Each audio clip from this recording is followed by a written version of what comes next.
Hi, everybody. Welcome back to the Amplify Our Voices project. Today, I have my friend Ishmael here back from our college days to talk with us today. And so, Ishmael, why don't you go ahead and just introduce yourself, let people know who you are and kind of what you do. All right. Well, first of all, thank you, Bella, for having me on Amplify Our Voices. It's definitely such a time where we must do so. Indeed, when voices are shut down, when voices are not listened to, when you are discarded, it's definitely important to speak louder in order to be heard at times. And hopefully the opportunity that ears will open and openness will happen among people to have a conversation. And so I'm glad to have this conversation with you today. Let me introduce myself. As you said, I have a tendency sometimes to get off topic and go off a little bit. So if you need to reel me in a little bit. But No worries. my name is Ishmael Brown.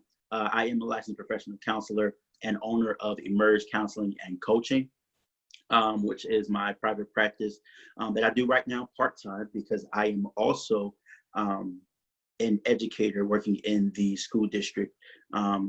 I consider myself an educator, although I'm not a formal teacher. I am more so a career counselor for students, high school students, in a career tech program. That's awesome. Thank you for sharing that with us. We'll just jump into here, I guess. My first kind of prompt for us today is, what has been on your mind with all that's been going on? I know that's a big question. Anything from what happened with George Floyd, our 2020 uprisings, to COVID, it's all on the table. So go ahead, let's know kind of how you're coming into the space and kind of where your head's at right now. Okay. Man, like you said, it's definitely a loaded question because there's so much going on right now, so much going on. And I think the primary thing that has been on my mind, and then right behind it will be COVID. The primary thing that's been on my mind is definitely the racial climate that is happening and occurring in our nation right now. And it is becoming literally explosive to the point of seeing back after back unarmed Black men and even women, because we cannot forget about that. That's one thing that's on my heart as well, to make sure that we are addressing all areas of our women, our men, our children, everyone. If they're not fit the traditional mold of what we see as a Black person, it doesn't matter. Every Black and brown person matters, right?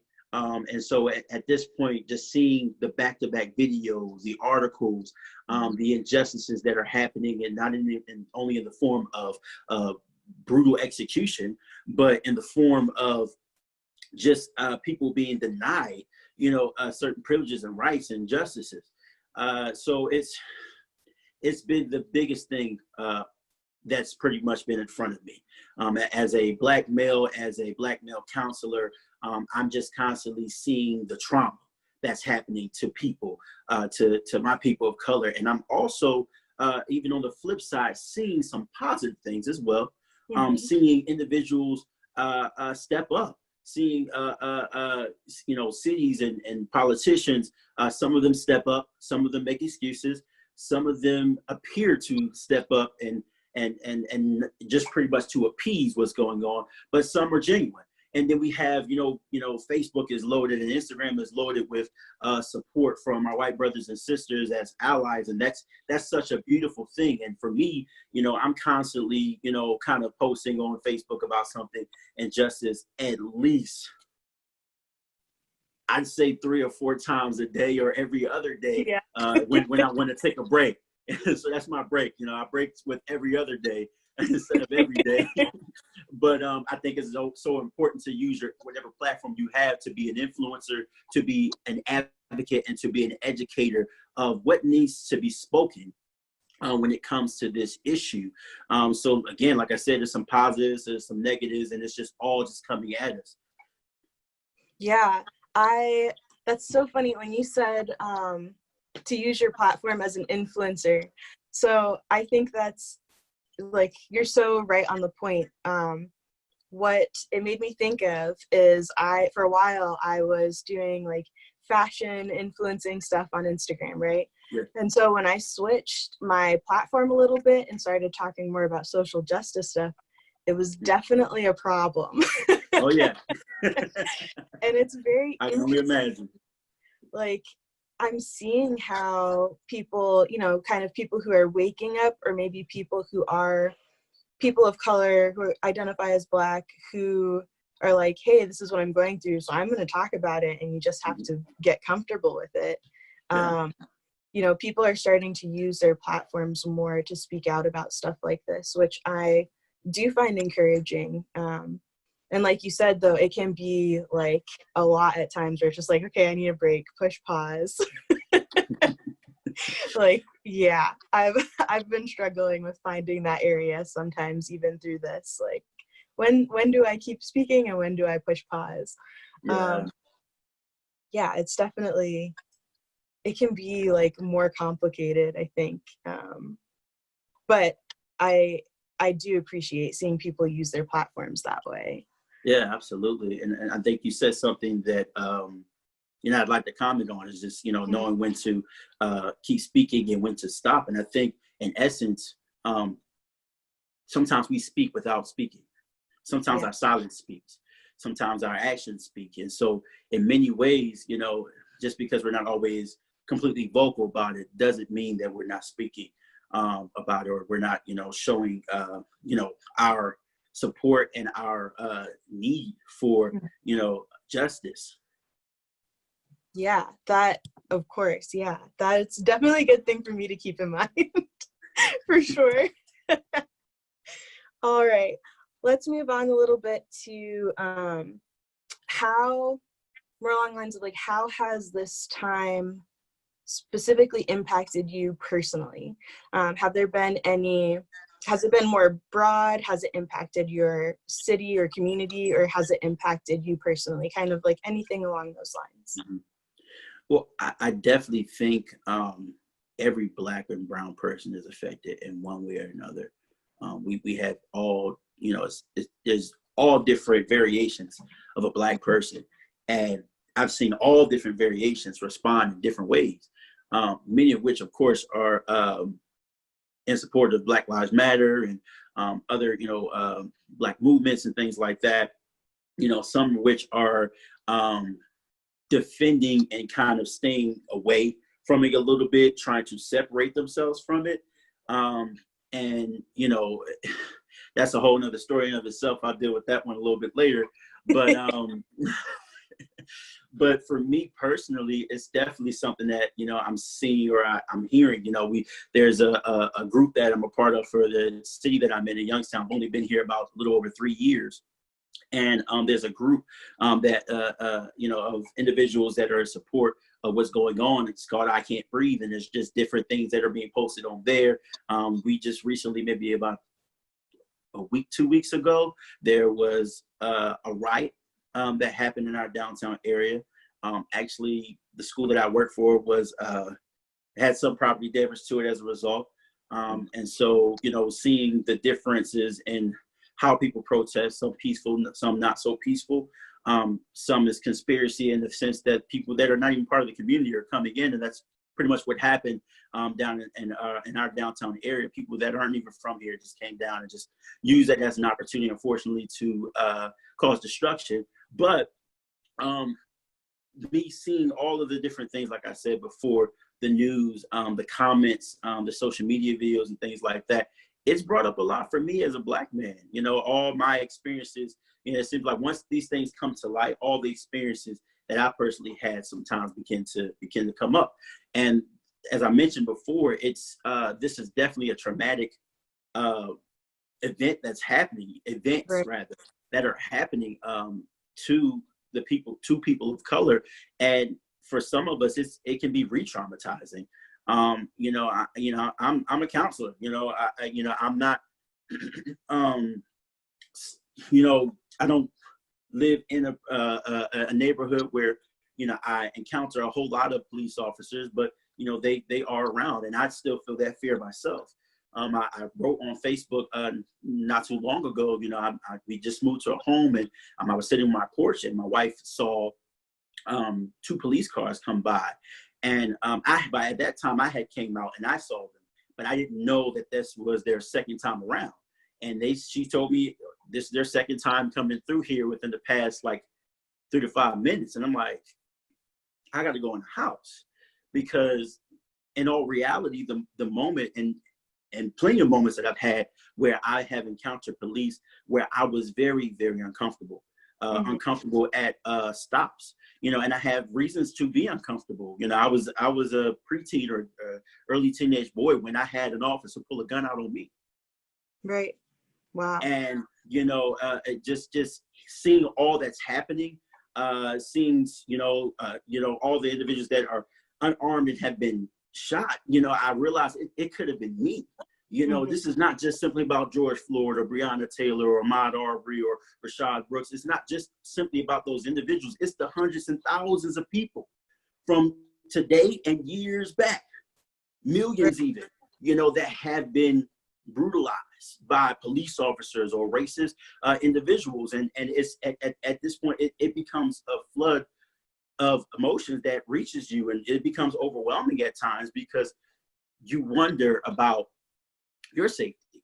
Now, as a Christian, of course, I know God, you know, is protecting me, but in terms of what, you know, human beings are able to do, despite, you know, that, you know, the terms of what, you know, what can still happen, what's real, what's reality, you know, in this, at this point, is that it's a very real thing, and it's happening very, very often. So I've even had a dream that I was, you know, shot by a police officer, and you know, I started to wonder, all right, do I need to go down and, you know, sit down with one of my colleagues and kind of talk to someone? Because, you know, the moment you start having nightmares, I'm wondering, all right, is this going to be an every night thing?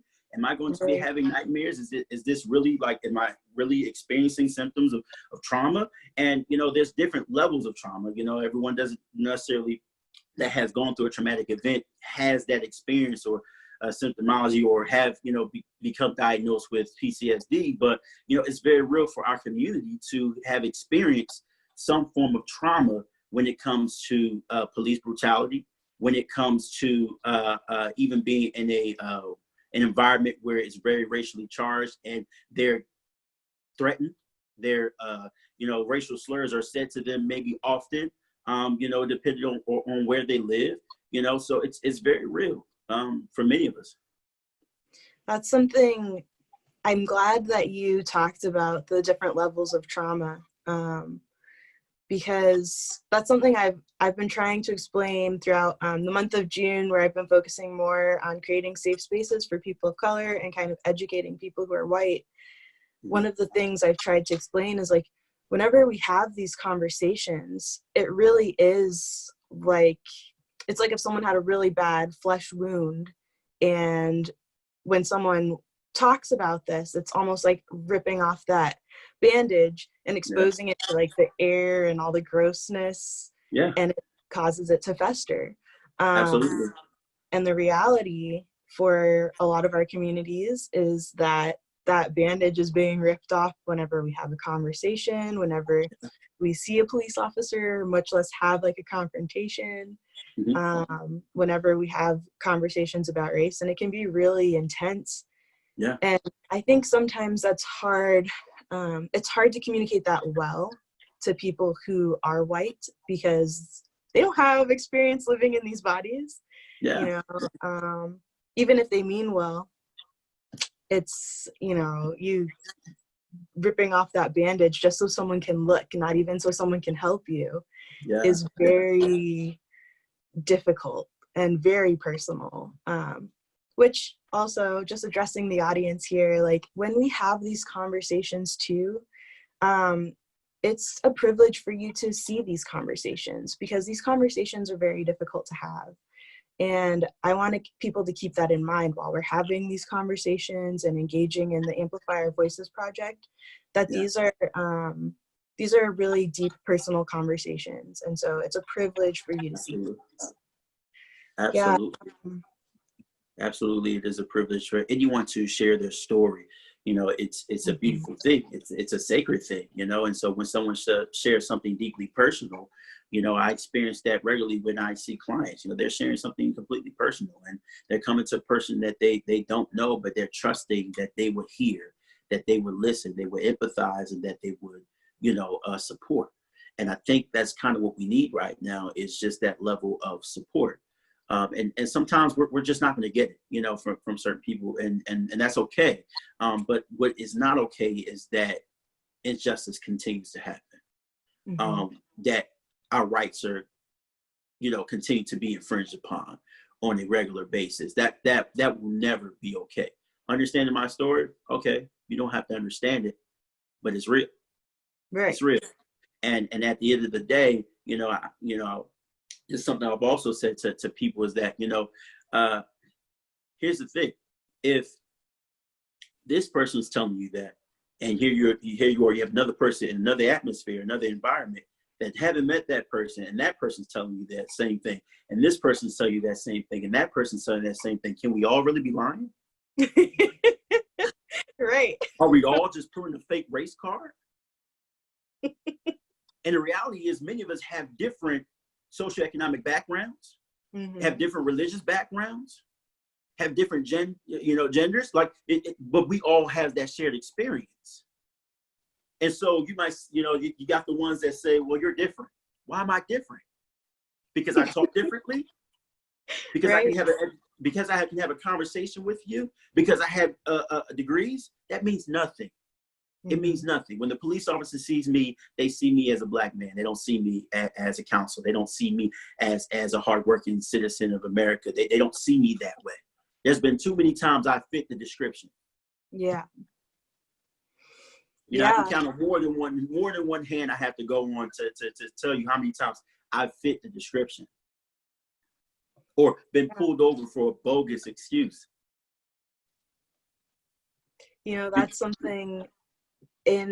So some people know this who follow my blog, but my husband and I are going to be moving amidst all of this. Awesome. We are moving from Washington State to Texas throughout COVID and all of the uprisings that are happening. Yeah. And that's something, that's something I've been thinking a lot about. My husband is a tall, larger Black man. Yeah. And people see me in Texas. Right. And people see me and sometimes they get confused. They're not sure if I'm just brown, if I'm Black, or what I am.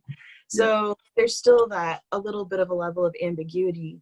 And one thing that I have been finding myself thinking about, and in one of my previous interviews, someone mentioned colorism. And so one of the things I've been thinking about, with our road trip that we're getting ready to go on, it's going to take us a couple days to get there. Yeah. With everything that's happening, it's I've really been thinking about, okay, what can I do to make sure that my husband and I stay safe? And that's something, I think largely having conversations about colorism too, because this impacts our very real scenarios in the United States. If I do things, it's perceived a little bit differently than the way that my husband do things. And the same with a lot of conversations about race. There are a lot of people who aren't Black who will come and approach me to have these conversations because I seem a little bit more ambiguous or personable and kind of knowledgeable. But really, they should be having these conversations with with anyone who is Black. It's I'm not their encyclopedia. I can't speak for everybody's Black experience because the matter of the fact is my skin is lighter. And so my experience is different than my husband's is, who is also male and has darker skin than I do. Yeah. And man, that's something I've been thinking about is are we going to get pulled over? COVID is happening. We're going to be having to wear masks to go in and out of businesses. Yeah. And it does, it gets a little tense to think about at times. And like you said, we're Christians too. So we know that God has his hand on us. But the reality of what humankind can do is awful. It's just, there's no other way to really put it. Yeah. Just that it is what it is. Yeah. And I am a little bit hopeful with kind of what you talked about before, like seeing some communities or organizations try to come together to solve issues or pass legislation to make things happen so that we're breaking down instances of systemic racism. Yeah.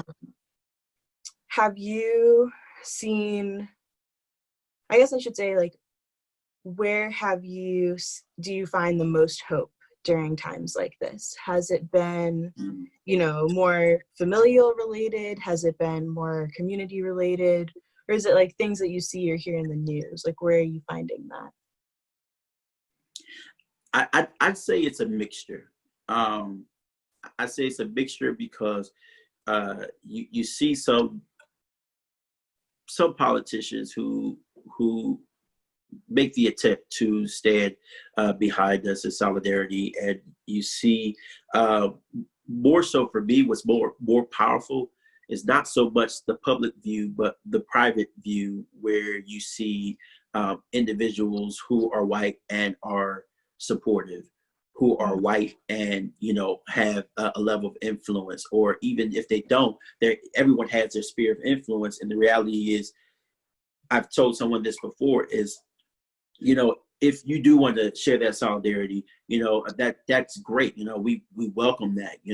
We should welcome that, and it's something that we should encourage for individuals to keep speaking, because sometimes their voices are heard where ours is not. Yeah. Right.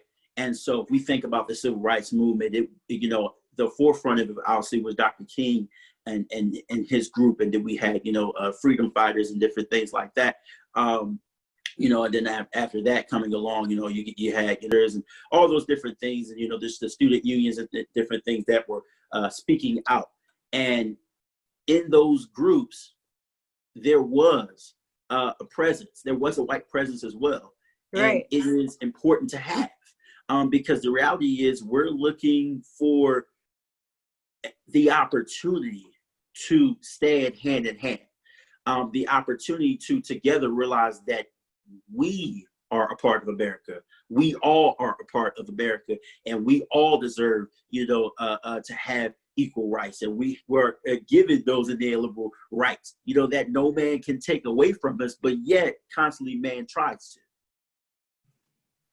So as a human being, we stand together. But you mentioned something earlier about colorism and things like that. And the reality is this, that idea that I don't see color, that's a false narrative. And honestly, if you really, if you don't see color, that's problematic too. And I think, and I think even sometimes when white individuals hear that, they can get offended because they may be trying to make the attempt to show solidarity. But the reality is, we all are different. We can celebrate that. There's even differences within our own community. There's differences within their community. And so the reality is, we celebrate differences because this is America, not a melting pot, but a solid bowl. It's okay to be different, so see my color, but don't see my color as a barrier to opportunities. Don't see my color as an excuse to treat me and demean me in a certain way. Don't see me as less than. Don't see me as not good enough. See me as an equal human being, just with differences. Right. We celebrate those differences, and together with those differences comes about great things. If we were all the same, if we all, talk the same and look the same, it'd be a boring world, period. We wouldn't have a lot of things. We wouldn't have the variety of music we have. We wouldn't have the variety of culture that we have. We wouldn't have the variety of food that we have. And I love to eat, so I don't want to have the same food every day. I don't want to see the same people every day. But we have to learn to live amongst each other and to appreciate our differences and to welcome it and accept it and to learn from them. Because you never know what you can learn from somebody else's experience. We went to school together, college together, and you know how that was. It was predominantly white, but there were so many differences there still. you know, and we had a small group of color that started to grow throughout, you know, 4 years there. You know, it grew a lot, especially from, you know, from the first year looking at the end, it's like, oh man, look at all of this, you know. Yeah. You know, we had the expanded community, we had the Black community, we had you know, foreign exchange individuals coming as well. I don't even know if that's a proper term. Help me out here. What did we? We had a lot of like nursing students that came from Yeah. different, well, tons of different places. Like, yeah. Yeah. Listen, I still associate with them on Facebook today. Yeah. Like they're great people. I love the idea that, you know, I could be in that environment and learn from so many different people, try new things, and them learn from me. And, you know, sometimes as a people, we get frustrated with talking about our experience, but, you know, it's your prerogative when you decide to talk about it, not to be forced to talk about it. But I do think it's important to talk about it. Yeah. I think it's important because there were so many people that never had experiences with being in the same vicinity as a Black person that I've encountered, that they just wanted to learn. Mm-hmm. You know, and so there's that difference between racism and prejudice, or racism and a person that's just ignorant, you know, or not unknowing, you know. And so just like I had to educate them on myself, because I always used to tell them, I can't speak for my community as a whole. I'll say something, but it doesn't mean that you know, that's entirely true. There's some things that are unique to Black culture and us that I can speak on. And, you know, but I also want to let them know that we're not all like that. We don't all, you know, do the same exact things or like the same music or even eat the same foods. But, you know, this is something that we do indeed share. So the differences among our community is beautiful as well, you know, and I'm proud to be a Black man, you know. And so, you know, just like, you know, you as a person, you should be proud to be who you are. Right. So I think I veered off definitely on the question a little bit. No. So I want you to remind me, because I got on my little bit. I got on the soapbox a little bit. Yeah, going back a little bit. So if you could wrap it up, like where are you finding the most hope? Yeah. So see, there was a reason why I talked about all of that. I find the most hope in those conversations, those individual conversations, because I feel like those individual conversations are little small hubs for fuel to start, and that fuel is lit there, and then it spreads like a fire. Yeah. Wow. So that was my whole point of kind of bringing up that experience, because as I began to have those conversations when I was at Eastern, and even to this day having conversations with individuals that don't look like me, it's a beautiful thing to share your experience, my experiences, their experience, and to be able to calmly have a discussion and listen to one another and be open to one another. And even when you don't like what the other person says, being able to say that without the conversation being destroyed, because the whole purpose is to have unity. Right. That should be the whole purpose, to have unity. If you can understand that, then we can bring about unity in our country. The reality is that we're not having enough conversations, and we're not including enough people at the table to have those conversations. And I think it's important that we learn how to have those conversations, but learn how to have them in a way where we're not constantly having them, but we're educating individuals and we're reaching them from a place that they've never been able to hear. Yeah. Yeah. I'm just thinking back. I'm thinking about what you were saying. Yeah. Let me look at my questions real quick. So we've talked about this idea that Black people obviously are not a monolith. We have differences. Specifically to you in 2020, what does it mean to be Black in 2020? Wow. What does it mean to be Black in 2020? You know, I don't know if I can answer that. Mm-hmm. Because the reality is to be Black is to be Black. You know, my skin color makes me Black. Mm-hmm. But that's not all a part of who I am. That my cultural experience as an African American is a different story, and there's so much beauty there. You know, between art, culture, and style, and music, and all those different things, we have so much beauty in our culture, and it should be celebrated. And it's when I say these type of things, it's not to say it's celebrated above, because then the idea of reverse racism come in, or black privilege, and and that boils me up a little bit, because you can't possibly be a racist if you're not in position to oppress. Yeah. You can't possibly have privileges when constantly your rights are taken away from you. So these little things that are supposedly given, which I think sometimes are the small fries, it's great, tearing down some of those statues, yes, some of that is very important, but to tear down everything, we would have to tear down entire America, and that's not worth it. It's not worth it. It doesn't mean anything. What matters is right now, what are we doing?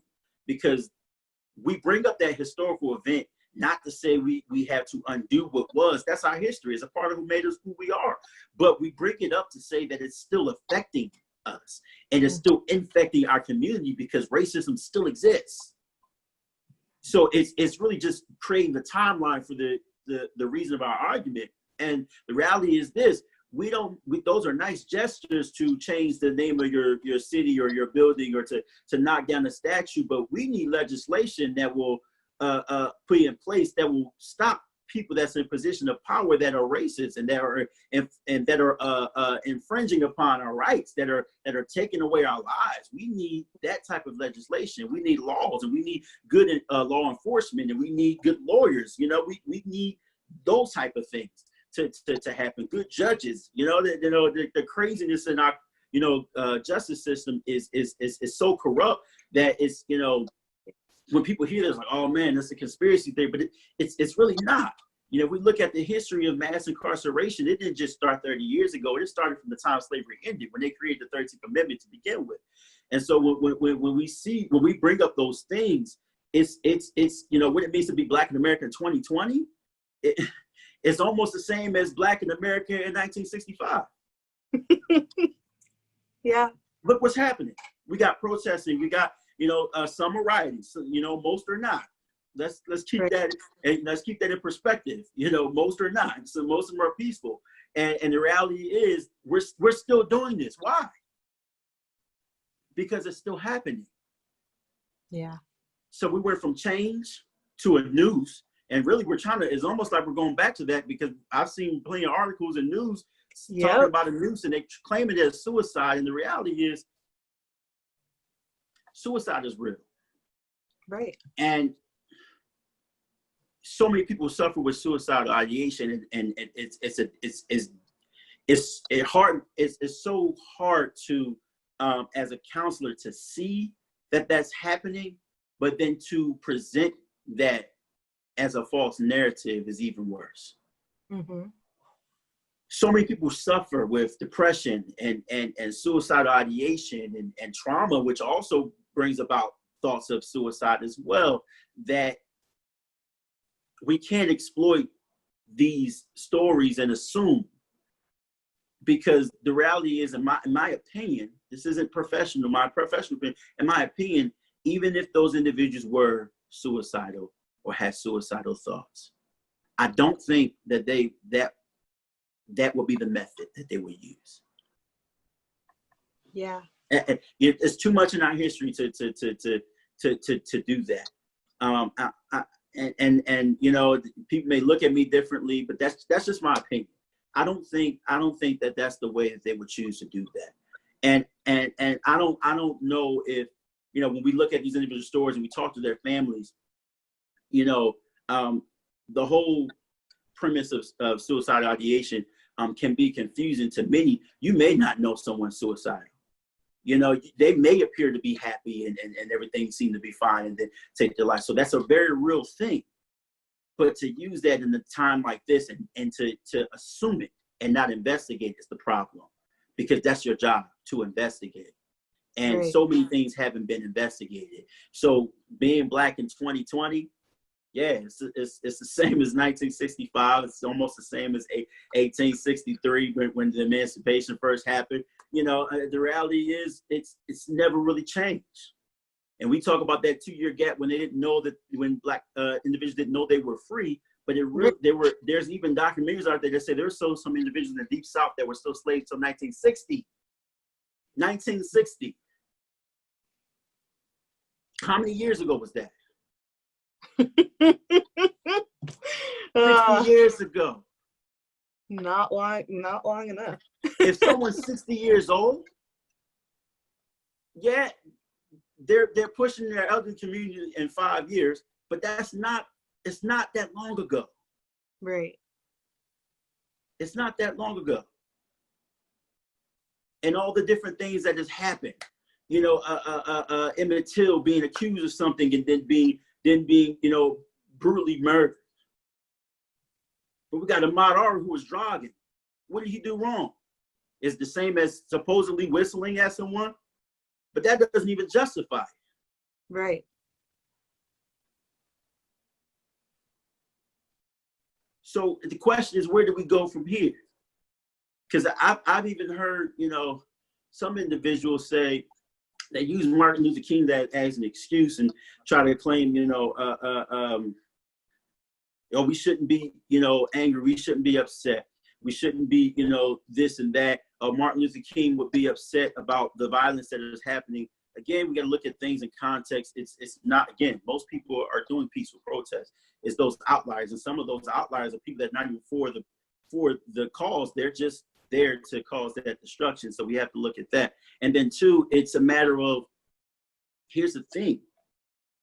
He said a riot is the voice of those that have been unheard.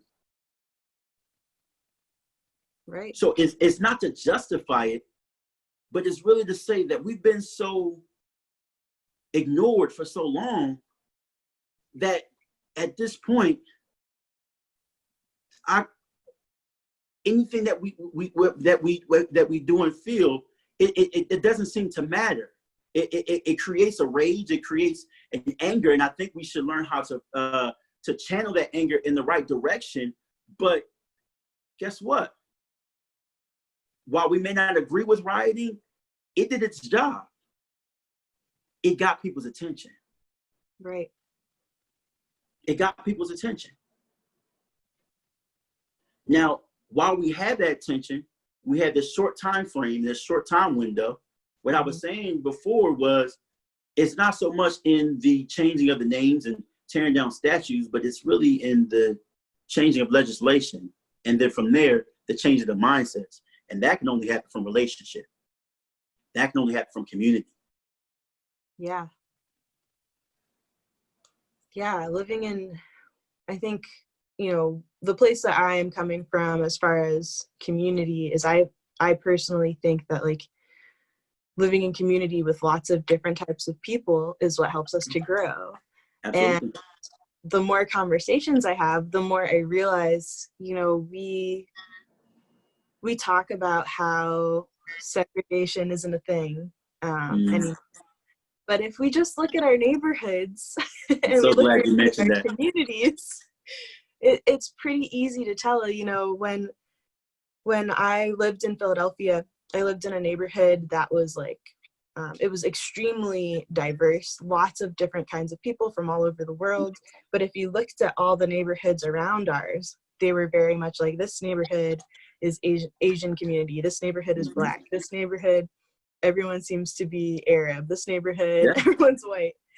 And the question becomes, where did that come from? Right. This is why we bring up the history. Mm-hmm. Oh, that's over with. It's not.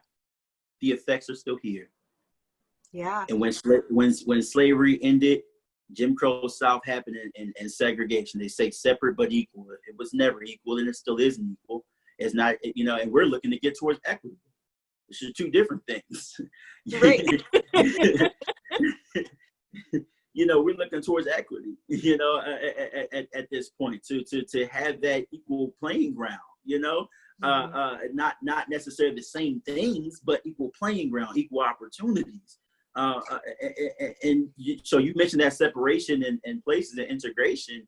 When they supposedly integrated in the 60s, during the civil rights movement and things like that, obviously was met with so much kickback. And while some of it happened, they found a way to keep it going. Right. Because racism isn't always overt. When we get the legislation, that makes it a little bit more covert, because now it's like, I can't do but so much, right? So that's where we have to have that community. But what happened was redlining. Mm-hmm. And if we think about economics, economic development and things like that, they say that mixed cultural or mixed socioeconomic statuses in a community actually helps for that community to thrive the best. Right. For its economy, for its communal growth, for its relationships and people in terms of their personal growth. All of that is built into that. But redlining, which is discrimination in housing against Black and brown people, that exists. It's very real. And I hate to say it. I mean, I don't know what anybody's political affiliation, but we got to think about it. Number 45, the president of the United States, gets his fortune from real estate. And if we think about it, when he became really most popular in the 80s, to which is probably why, America, Make America Great Again, which he took from Mr. Reagan, that was a time frame where he was doing a lot with his real estate. And that was also a time frame where his family and himself as a businessman in real estate participated in that such redlining.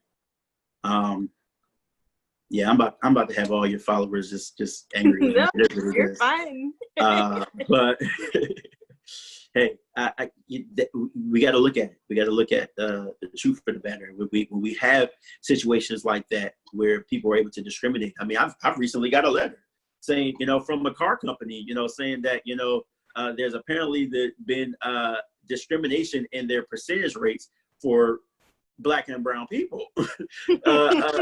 And I'm like, okay, yeah, I'm not surprised by that. That's been happening. It doesn't just happen with car loans. It happens with housing. It happens with other business loans. It happens with all of it, and so when will we get to the point where it's equitable, where it's equal playing ground? When will we get to those adjustments that are hidden, that are covert, that stop the development of a people, that keeps people disadvantaged? Yeah. And two, like, one thing I've been talking about a lot during this time, a lot over the past month, is the effects of systemic racism. For very obvious reasons, we think about how these things like redlining, mass incarceration, school to prison pipeline, we think about how all these things affect people of color, because they do. And one thing that I'm realizing needs to also be a part of the conversation is that when we fix those things, when we make steps in progress towards those things, it affects our entire country for the better. I've had a lot of questions from people who are white about like why they didn't know about certain things before. And I'm like, the system was set up so you wouldn't have to know. Exactly. You were never meant to be a part of this. America was set up in a way that the majority who at the time when they came over and settled everything, the majority was white. And the systems were set up to only bring in the things that benefited them. And we're still, to some extent, living within that system today. And yeah, like when we start to fix those things, like you said, like neighborhoods begin to thrive, diversity in neighborhoods, hearing other people's stories, like we've talked about, help us to grow, learn, change, experience things we never would have experienced otherwise. Yeah, it's really important. to our individual growth as well as to our success as a country. And I think, you know, if we downplay our differences or tried to hide them, then we're doing ourselves a disservice. Absolutely. Yeah, I see that we're getting near the end of time here. So I wanted to ask, before we end, if there's anything else that you can think of that you want to talk about, or if there's anything that you would like to say to people who are listening that you feel like you specifically can say.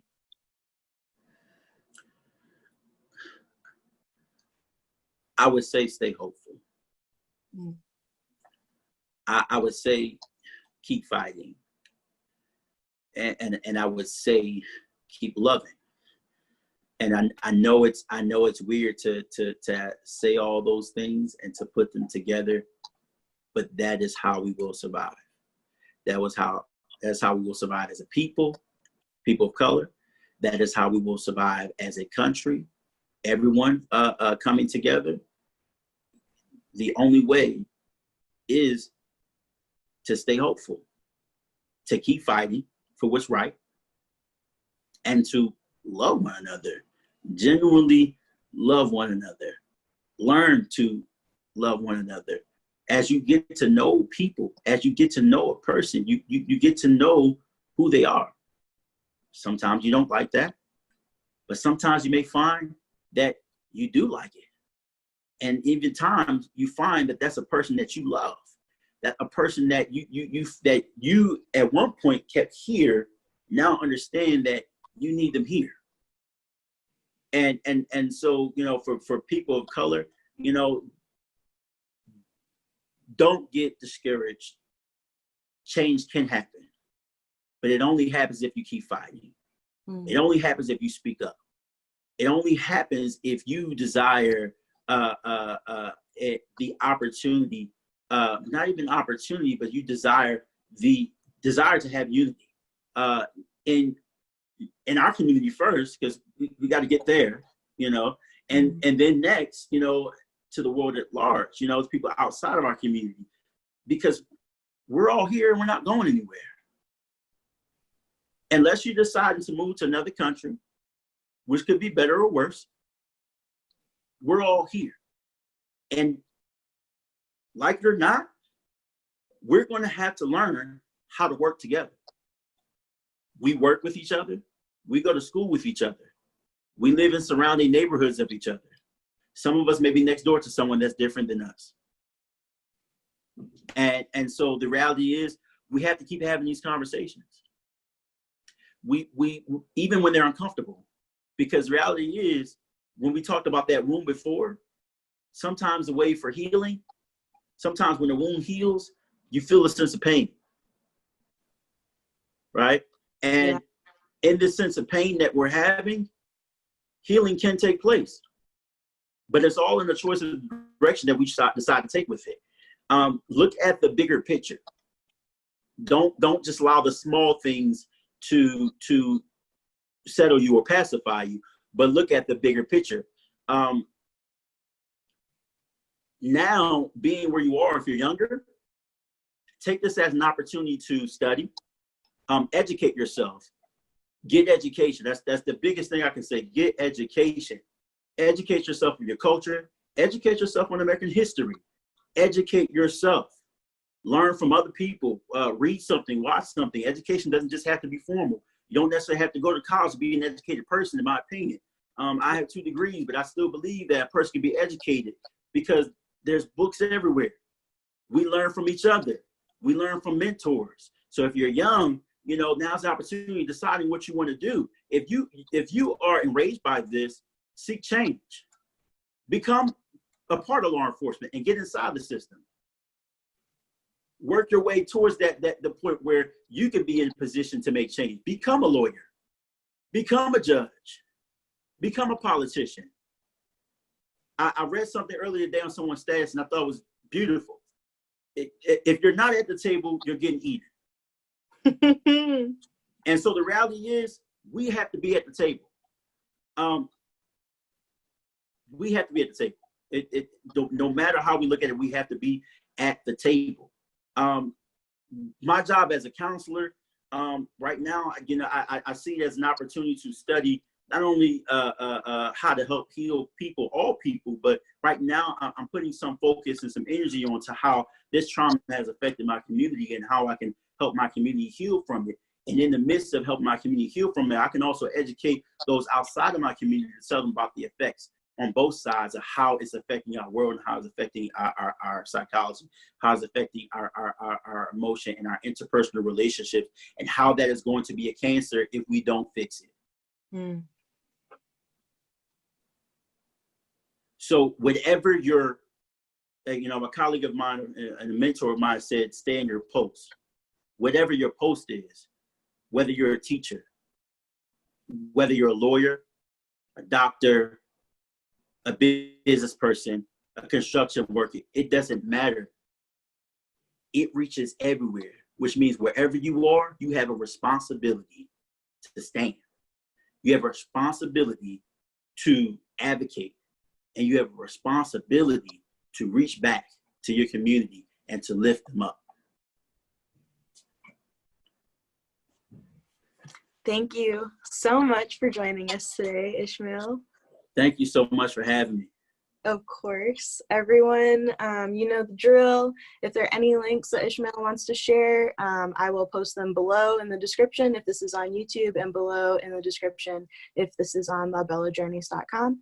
Thanks for joining us again for another episode of Amplify Our Voices.